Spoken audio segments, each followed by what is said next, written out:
Shalom Bapak Ibu sekalian, bagaimana kabarnya hari ini? Saya percaya Anda dalam keadaan yang luar biasa.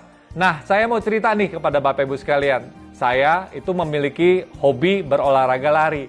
Nah, saya suka lari di dalam kota, tapi saya paling suka itu berlari di pegunungan, di alam bebas. Ketika lari di alam bebas, saya bisa menikmati udara yang segar, menikmati pohon-pohon, suara burung, pokoknya seru banget deh. Nah, satu hari saya ikut sebuah event yang namanya BTS 70. BTS itu singkatan Bromo Tengger Semeru. Dan saya harus berlari kurang lebih jaraknya 70 kilo. Melewati lembah, gunung, jalan yang berbatu, berumput, semuanya berpasir, pokoknya komplit deh rutenya. Nah, ini bukan rute yang mudah untuk dilalui, berat banget. Walaupun saya udah latihan, ini bener-bener berat. Di tengah jalan saya banyak sekali bergumul dan banyak sekali kecapean dan banyak sekali lelah, banyak sekali istilahnya fisik saya ngedrop banget. Nah, tapi saya pengen menyelesaikan pertandingan ini dengan baik.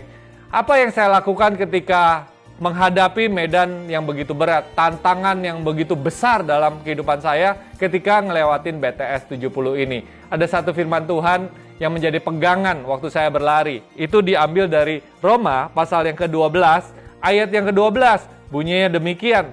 Bersukacitalah dalam pengharapan, sabarlah dalam kesesakan, dan bertekunlah dalam doa. Nah, ketika lari itu saya berpegang kepada ayat firman ini, Bapak Ibu sekalian. 3 hal yang saya pegang, karena di ayat itu ada 3 prinsip. Yang pertama, bersukacita dalam pengharapan.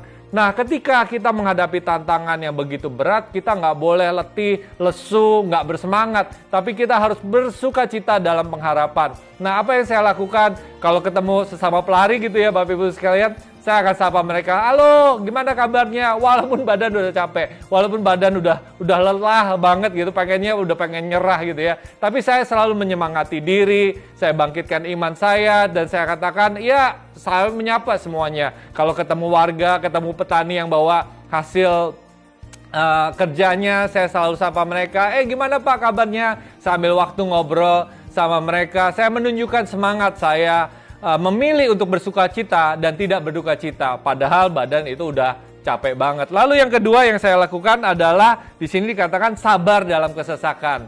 Penderitaan itu hanya sementara, tapi kemenangan pasti akan kita capai bersama-sama. Kita akan pasti miliki kemenangan ini di dalam kehidupan kita. Tanjakan itu ya Bapak Ibu sekalian, pasti ada habisnya, pasti ada ujungnya. Kalau kita capek ya duduk aja sebentar gitu ya, dan bertahan, dan makan, ngobrol, nikmati pemandangan. Tapi saya tidak pernah lihat tanjakan yang nggak ada habisnya. Semua tanjakan itu pasti ada ujungnya. Dan di ujungnya apa? Turunan. Dan ketika turunan kita bisa berlari lebih kencang, berlari lebih rileks Bapak Ibu sekalian. Nah, di dalam kesesakan teruslah bertahan. Dan ketiga, ini paling penting. Ketiga dikatakan, teruslah bertekun di dalam doa. Kita tidak bisa mengandalkan kekuatan kita sendiri. Manusia terbatas kekuatannya. Tapi bersama dengan Tuhan yang berserta kita, kita bisa melakukan segala sesuatu. Nah, kalau saya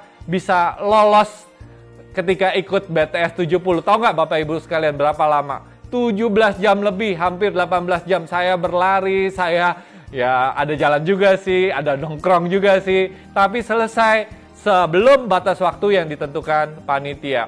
Hari-hari ini mungkin Anda lelah, hari-hari ini Anda mungkin capek, pertandingan ini kok kayaknya nggak ada habis-habisnya. Tapi firman Tuhan berkata, bersukacitalah dalam pengharapan, bersabar dalam kesesakan, dan bertekunlah dalam doa. Saya percaya badai pasti berlalu, tanjakan pasti akan kita lewati bersama-sama. Kita akan di puncak memperoleh kemenangan bersama Tuhan kita, Yesus Kristus. Tuhan Yesus memberkati.